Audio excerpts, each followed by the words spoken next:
আসসালামু আলাইকুম আর রহমতুল্লাহ। হে প্রিয় সম্মানিত ভাই ও বোনেরা, আমি আল্লাহ পাকের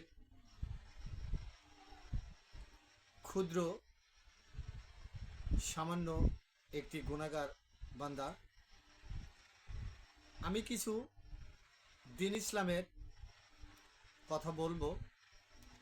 আপনারা অবশ্যই কথাগুলো মনোযোগ দিয়ে শুনবেন, বা যদি আপনাদের জানা থাকে অবশ্যই কমেন্টে জানাই দিবেন, বা বেশি বেশি করে বন্ধুদের কাছে শেয়ার করবেন, যাতে এই কথাগুলোর জন্য আল্লাহ পাক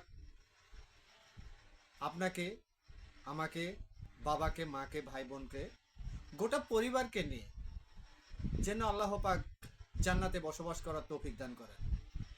আল্লাহ পাক রাসূল পাক সাল্লাল্লাহু আলাইহি সাল্লামের কথার উসিলায় যেন আমাদের জীবনের গুনাহ খাতা মাফ করেন। আদম নবী থেকে মোহাম্মদ রাসূলুল্লাহ পর্যন্ত, রাসূল পাক সাল্লাল্লাহু আলাইহি সাল্লাম থেকে কিয়ামত পর্যন্ত আমরা সকল আল্লাহর বান্দা নবীর উম্মত শেষ বিচারের দিন উপস্থিত থাকব।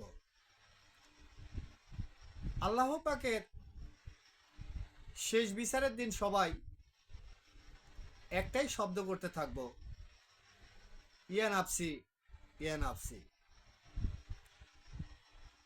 বিশ্বনবী মুহাম্মদুর রাসূলুল্লাহ সাল্লাল্লাহু আলাইহি সাল্লাম তিনিই শুধু একমাত্র আমাদের জন্য জমিনের বুকে সেজদা দিয়ে ইয়া হাবলি উম্মতি, ইয়া হাবলি উম্মতি, আমার উম্মতের কি হবে, আজ আমার উম্মতের কি হবে। দয়ার নবী, মায়ার নবী তিনি কাঁদতে থাকবেন।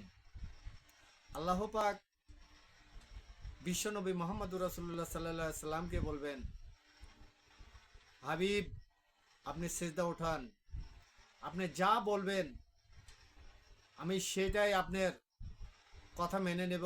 আপনি সিজদা উঠান, আপনার কান্না আমি সহ্য করতে পারছি না, হাবিব আপনি সিজদা উঠান। আল্লাহ পাকের সমস্ত বান্দা নবী রাসূলগণ, আপনার আমার মা জননী সবাই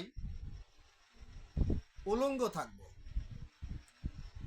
আল্লাহ পাকের সমস্ত বান্দা এবং বান্দি সবাই উলঙ্গ থাকব।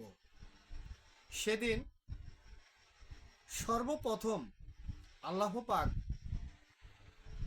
তার কোন বান্দাকে বা কোন নবী রাসূলকে সর্বপ্রথম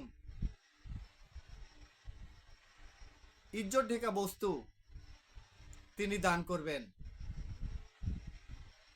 এই কথাটা অবশ্যই যদি আপনাদের জানা থাকে অবশ্যই আপনারা কমেন্টে জানাই দিবেন।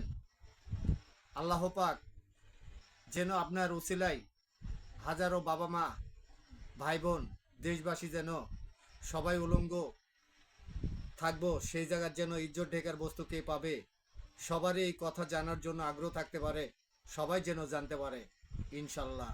আসসালামু আলাইকুম আর রহমতুল্লাহ।